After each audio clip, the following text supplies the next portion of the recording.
ગોપાલની જીત, કોંગ્રેસને શું સંદેશ? સૌથી પહેલાં તો મિત્રો આપણે સમજી લઈએ કે કોંગ્રેસ એ 150 વર્ષ જૂની પાર્ટી છે, પરંતુ 2014 પછી કોંગ્રેસના શું હાલ થયા છે તે આપણે બધા માહિતગાર જ છે. 2014 પછી તબક્કા વાઇઝ એક બાદ એક કોંગ્રેસની રાજ્યોમાં સરકાર જતી ગઈ.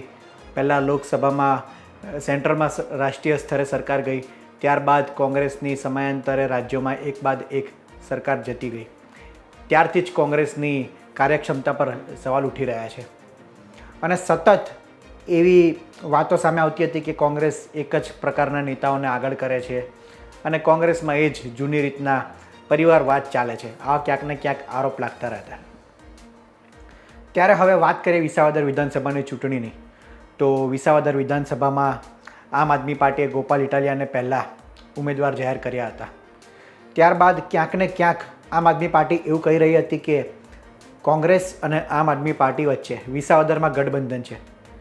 આમ આદમી પાર્ટી એવું કહેતી હતી કે જે પેટા ચૂંટણી થવાની હતી તેમાં જ નક્કી થયું હતું કે જે સીટ પર કોંગ્રેસના ઉમેદવાર તૂટ્યા છે ત્યાં કોંગ્રેસ પોતાના ઉમેદવાર ઊભા રાખશે, આમ આદમી પાર્ટી નહીં ઊભી રહે. અને જ્યાં આમ આદમી પાર્ટીના ઉમેદવાર તૂટ્યા છે એટલે કે વિસાવદરની સીટ પરથી ભૂપત ભયાણીએ આમ આદમી પાર્ટીમાંથી રાજીનામું આપીને ભાજપમાં જોડાયા, ત્યાં કોંગ્રેસ ઉમેદવાર નહીં ઊભા રાખે. આવું વાવની પેટા ચૂંટણી વખતે નક્કી થયું હતું એવું આમ આદમી પાર્ટીનું કહેવું છે. જો કે ત્યારબાદ રાહુલ ગાંધી ગુજરાતમાં આવે છે, એ 2 દિવસ ગુજરાતમાં તેમનો પ્રવાસ હોય છે. આ બાદ રાહુલ ગાંધી 2 થી 3 વખત ગુજરાતમાં આવે છે. ત્યારબાદ કોંગ્રેસ એક આમ ફૂલ ફોર્મમાં આવી ગઈ કે હવે આપણે તો એકદમ આમ મજબૂતાઈથી લડવાનું છે અને કોઈ જોડે ગઠબંધન કે કશું કરવાનું નથી એમ કહીને શક્તિસિંહ ગોહિલે કહ્યું કે આમ આદમી પાર્ટીએ પોતાની રીતના ઉમેદવાર જાહેર કરી દીધા છે અને અમે હવે કોઈ પણ ગઠબંધન કરવાના પક્ષમાં નથી. આપણે એક વાત સમજી લઈએ કે હરિયાણાની જે ચૂંટણી હતી તે વખતે કોંગ્રેસ અને આમ આદમી વચ્ચે ગઠબંધનની વાત ચાલતી હતી, પરંતુ આમ આદમી પાર્ટીનું એવું કહેવું છે કે ખૂબ જ ઓછી સીટ અમને આપવામાં આવી હતી અને તેવામાં કેજરીવાલ જેલમાંથી બહાર આવે છે એટલે કે આમ આદમી પાર્ટીએ ફોર્મમાં જાહેર કરી દીધું કે હવે આપણે કોઈ કોંગ્રેસ સાથે ગઠબંધન કરવાનું નથી. અને હરિયાણામાં તમામ બેઠક પર આમ આદમી પાર્ટીએ પોતાના ઉમેદવાર ઊભા રાખ્યા. તેનું પરિણામ એ આવ્યું કે હરિયાણામાં તમામ સર્વે, તમામ લોકો કહેતા હતા કે કોંગ્રેસની સરકાર બનશે, પરંતુ કોંગ્રેસની સરકાર ન બની અને ભારતીય જનતા પાર્ટીની સરકાર બની. તેવું જ દિલ્હીમાં થયું. દિલ્હીમાં આમ આદમી પાર્ટી તો ફૂલ ફોર્મમાં હતી, સરકાર બનાવવાના મૂડમાં હતી અને સતત પ્રચાર પ્રસાર કરતી હતી પોતાની રીતના. તેવામાં કોંગ્રેસે પણ જાહેરાત કરી કે દિલ્હીમાં પણ હવે કોઈ પણ પ્રકારનું ગઠબંધન નહીં થાય અને કોંગ્રેસે પણ પોતાની રીતના લડી. તેનું પરિણામ એ આવ્યું કે દિલ્હીમાંથી આમ આદમી પાર્ટીએ સરકાર ગુમાવી અને દિલ્હીમાં પણ ભારતીય જનતા પાર્ટીની સરકાર બની. હવે આપણે વાત કરવી છે વિસાવદર વિધાનસભાની પેટા ચૂંટણીની. તો વિસાવદર વિધાનસભાની ચૂંટણીમાં જે રીતના આમ આદમી પાર્ટી કહી રહી હતી કે કોંગ્રેસ આમાં ઉમેદવાર નહીં ઊભા રાખે કારણ કે અમારું ગઠબંધન થવાનું છે, પરંતુ રાહુલ ગાંધી તેવામાં ગુજરાત પ્રવાસે આવે છે અને કોંગ્રેસમાં એક જોમ જુસ્સો ભરે છે અને કોંગ્રેસ એવી જાહેરાત કરે છે કે વિસાવદરમાં પણ હવે અમે ઉમેદવાર ઊભા રાખશું અને આમ આદમી પાર્ટીએ પોતાની રીતના ઉમેદવાર જાહેર કરી દીધા છે, કોઈ પણ ચર્ચા કરી નથી. ઉપરાંત બીજી તરફ આમ આદમી પાર્ટી કહે છે કે આ ગઠબંધનની તો પહેલેથી જ જાહેરાત નક્કી થઈ ગયું હતું અમારી વચ્ચે કે કોંગ્રેસ એ છે એ વિસાવદરમાં ઉમેદવાર નહીં ઊભો રાખે અને આમ આદમી પાર્ટી છે એ કડીમાં ઉમેદવાર નહીં ઊભો રાખે અને વાવમાં પણ નહીં ઊભો રાખે, એવું અમારી વચ્ચે પહેલેથી જ નક્કી થયું હતું. ખેર જે થયું એ તો હવે પક્ષને ખબર, કોંગ્રેસને ખબર ને આમ આદમીઓને ખબર કે અંદર ખાને શું વાત થઈ હોય. પરંતુ વિસાવદરમાં જેવું જ કોંગ્રેસે ઉમેદવાર ઊભો રાખવાની જાહેરાત કરી તેવા જ ગોપાલ ઇટાલિયા આક્રમક બની જાય છે અને ભાજપ સાથે તેમણે કોંગ્રેસને પણ આડે હાથ લેવાના શરૂ કરી દીધા અને કોંગ્રેસ પર પણ ભ્રષ્ટાચાર, ભાજપ સાથે મિલીભગતનો આરોપ લગાડી રહ્યા હતા. એક સ્ટિંગ ઓપરેશન પણ ગોપાલ ઇટાલિયા કરે છે અને જે કોંગ્રેસના નેતાઓ જે હોટલમાં રહે છે તેનો વિડીયો બહાર બનાવે છે અને આરોપ લગાડે છે કે ભાજપના કહેવાથી કોંગ્રેસ આમ આદમી પાર્ટી એટલે કે ગોપાલ ઇટાલિયાને મને પોતે હરાવવા માટે કોંગ્રેસ ઉમેદવાર ઊભો રાખે છે અને ભાજપ જોડેથી પૈસા લઈને કોંગ્રેસે આ ખેલ પાડ્યો તેવો ગોપાલ ઇટાલિયા આરોપ લગાડે છે. ત્યારબાદ સ્ટિંગ થાય છે. કોંગ્રેસના પરેશ ધાણાણીથી લઈને મોટા નેતાઓ વિસાવદરમાં ચૂંટણી પ્રચાર માટે જાય છે અને કોંગ્રેસને આ ચૂંટણીમાં ભાજપને હરાવવા કરતાં આમ આદમી પાર્ટીના ઉમેદવાર ગોપાલ ઇટાલિયાને હરાવવામાં વધારે રસ હતો. પરંતુ ચૂંટણીનું પરિણામ આવે છે, ગોપાલ ઇટાલિયા જંગી લીડથી જીતી જાય છે ત્યારે હવે એ વાત જોવાની રહી કે આમ આદમી પાર્ટીની સામે કોંગ્રેસે જે આ રમત રમી ત્યારે હવે કોંગ્રેસને આના શું સંકેત છે. તો કોંગ્રેસની હવે વાત કરીએ તો આમ આદમી પાર્ટી ગોપાલ ઇટાલિયા વિજેતા બન્યા ત્યારથી જ તેમણે કહી દીધું છે કે હવે નવી રાજનીતિની શરૂઆત થઈ ગઈ છે. આમ આદમી પાર્ટીનું ગુજરાતમાં સંગઠન મજબૂત કરીશું.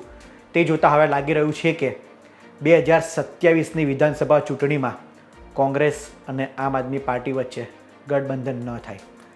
આવું અમે એટલા માટે કહી રહ્યા છીએ કે જે રીતના ગોપાલ ઇટાલિયા પ્રચાર કરતા હતા અને જે રીતના એ લોકો બોલી રહ્યા હતા, બીજા સામે પક્ષે કોંગ્રેસ પણ જે રીતના વાતો કરતી હતી, એમના મીડિયામાં સ્ટેટમેન્ટ સામે આવતા હતા તેમના પ્રવક્તાને, તે જોતાં હવે લાગે છે કે 2027નો જંગ એ ત્રિપાંખ્યો રહેવાનો છે.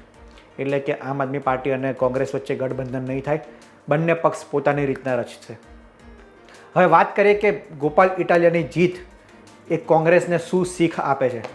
તો પહેલી વાત તો એ રહી કે 30 વર્ષથી કોંગ્રેસ એ ભારતીય જનતા પાર્ટીને ગુજરાતમાં હરાવી શકી નથી અને વિસાવદરની સીટ માટે પણ ભાજપે સામ દાન ડમ ડભેટ તમામ એ દાવ પર લગાડી દીધા હતા.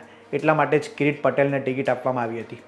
કિરીટ પટેલ એક મજબૂત ઉમેદવાર ગોપાલ ઇટાલિયા સામે મનાતા હતા અને ચૂંટણી પ્રચારમાં પણ ભાજપે પૂરેપૂરી તાકાત ઝોકી દીધી હતી. તમામ મંત્રીઓ લગાડી દીધા હતા, ધારાસભ્યો લગાડી દીધા હતા, કાર્યકરોની ફોજ ઉતારી હતી.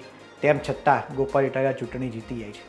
તો કોંગ્રેસ માટે એક સબક છે કે જો ધારી લીધું હોય અને મહેનત તમે કરો તો ગમે તેટલી મુશ્કેલી પણ સફળતા મેળવી શકાય છે.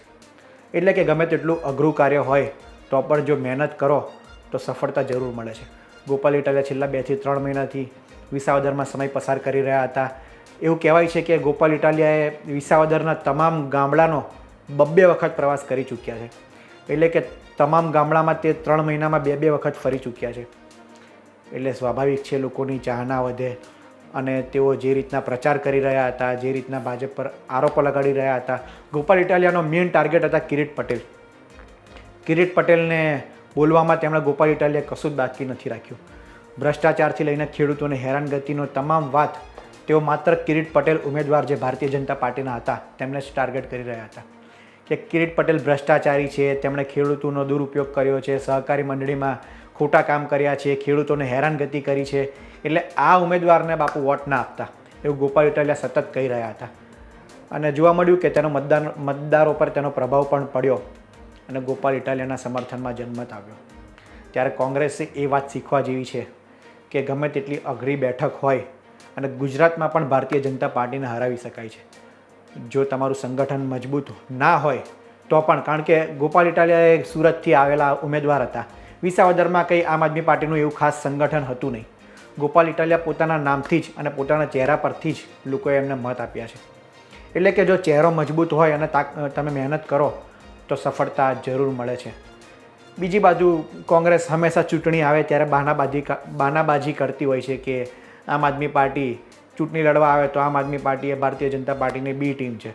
પછી અસાદુદ્દીન ઓવૈસીની MIM પાર્ટી આવે ચૂંટણી લડવા તો કે MIM બી ભાજપને બી ટીમ છે. ભાજપ પૈસા આપે છે ને એ લોકો ચૂંટણી લડે છે અને કોંગ્રેસને નુકસાન થાય છે.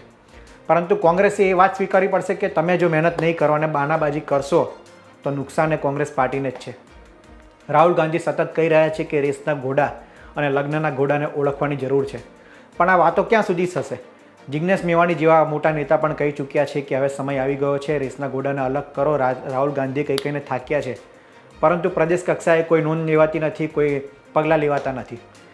ત્યારે જિગ્નેશ મેવાણી તો ત્યાં સુધી કહી ચૂક્યા છે કે આ રેસના ઘોડાને એને અલગ કરો ને, શા માટે એમને સાચવી રાખ્યા છે. અને બહુ તો એકાદ ચૂંટણી હારીશું પણ ભવિષ્યમાં તો સંગઠન મજબૂત થશે.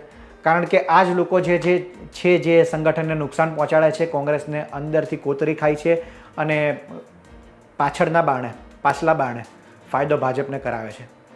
એટલે કે કોંગ્રેસે એ વાત સ્વીકારવી પડશે કે જો સંગઠનને મજબૂત કરવું હોય તો આવા ચહેરાને પાર્ટીમાંથી દૂર કરવા પડશે, મોટા નિર્ણયો લેવા પડશે. જો આગામી સમય 2027ની વિધાનસભા ચૂંટણી કોંગ્રેસે મજબૂતાઈથી લડવી પડશે તો તેની તૈયારી કોંગ્રેસે અત્યારથી જ કરવી પડશે.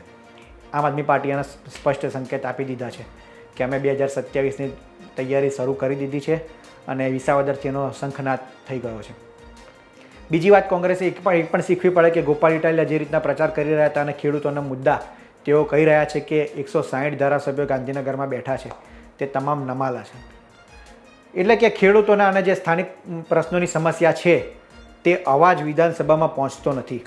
આ વાત લોકોને ખૂબ અસર કરી ગઈ કે એક આપણો એ વચ્ચે એવો નેતા આવશે કે આપણા મુદ્દા, આપણા પ્રશ્નો વિધાનસભામાં ઉઠાવશે.